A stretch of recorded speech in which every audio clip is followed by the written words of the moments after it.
तरीके की परिस्थिति है और क्या क्या चीजें प्रदेश भर में? देखिए, महाराष्ट्र के करीब पिछले 2 दिनों में बहुत बड़े पैमाने पर बारिश हुई है। कई जिलों में रेड अलर्ट और ऑरेंज अलर्ट है और अगले 3 दिन भी अगर हम देखिए 21 तारीख तक विशेष रूप से महाराष्ट्र के आधे जिलों में कई रेड अलर्ट है, कई ऑरेंज अलर्ट है और इसके चलते बड़े पैमाने पर हम लोगों ने जो एहतियात बरतनी है उसके बारे में अभी चर्चा की है। हमारे जो कंट्रोल रूम है उस कंट्रोल रूम से सारे जिलों में जो हमारी यंत्रणा है उस यंत्रणा को अलर्ट दिया गया है। अलग अलग जगह पर जिस प्रकार से नुकसान हो रहा है वहां मदद देने की कोशिश कर रहे हैं और आगे में जो डिजास्टर आ सकता है उसका मिटिगेशन करने का प्रयास चल रहा है। हमारे बाजू के जो राज्य है, चाहे वो तेलंगाना हो चाहे कर्नाटक हो, इनके साथ भी बातचीत करते हुए वहां से जो डिस्चार्ज पानी का है उसको ठीक से अगर मेंटेन करे तो बाढ़ की परिस्थिति न आए, इस प्रकार की व्यवस्था की गई है। विशेष रूप से कोकण में जहां बहुत ज्यादा बारिश है वहां पर भी हम लोगों ने बाढ़ का नियंत्रण किस प्रकार से किया जाए इसकी व्यवस्था की हुई है। करीब 4 लाख हेक्टेयर जमीन जो है इसमें जो किसानों ने बुआई की थी तो उसका नुकसान हुआ है, उसको एक प्रकार से असेसमेंट करके उसको हम मदद करेंगे। साथ साथ नांदेड़ जैसी जगह पर कल मुकरमाबाद में 206 mm बारिश हुई है और इसके कारण बहुत बड़े पैमाने पर क्लाउड बस्ट इस प्रकार की वहां परिस्थिति थी। लोग काफी अटके हुए थे। 206 लोगों को बाहर निकाला जा चुका है और भी लोगों को बाहर निकाला जा रहा है। एनडीआरएफ की टीम वहां है, मिलिट्री की भी टीम वहां पर पहुंची हुई है। वैसे ही मुंबई में बहुत बड़े पैमाने पर बारिश हुई है।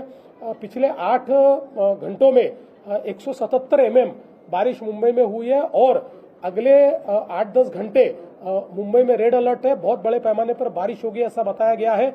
इसके चलते दोपहर के बाद स्कूलों को छुट्टी दी गई है और लोग जल्दी अपने घर पहुंचे और आवश्यकता हो तो ही बाहर निकले, इस प्रकार से भी लोगों को निर्देश दिया गया है। अगले 2-3 दिन मुंबई में बारिश रहने वाली है, विशेष रूप से हाई टाइड भी रहने वाला है। इसके चलते लोगों ने एहतियात बरतनी चाहिए, इस प्रकार से लोगों को बताया गया है।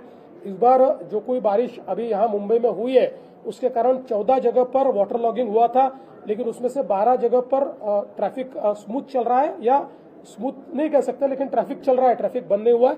2 जगह ट्रैफिक बंद हुआ है और विशेष रूप से मुंबई की जो ट्रेन सिस्टम है, ये ट्रेन सिस्टम भले ही वो डिलेड चल रही है लेकिन पूरी तरीके से रुकी नहीं है।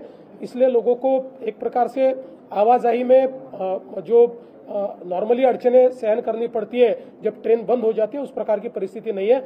और अब कल भी जिस प्रकार की रेड अलर्ट की सूचना आएगी उसके अनुसार आगे में काम करने को बताया गया। भारी बारिश के दौरान भी प्रवासियों के लिए मेट्रो कितना कारगर साबित हुआ और अभी तक कहीं पर भी मेट्रो बंद है, इस तरीके की खबरें नहीं है। बिल्कुल आपने सही बात कही है। मेट्रो ये 177 mm बारिश होने के बावजूद बिल्कुल ठीक चल रही है, सही समय पर चल रही है, कोई डिसरप्शन मेट्रो में नहीं है।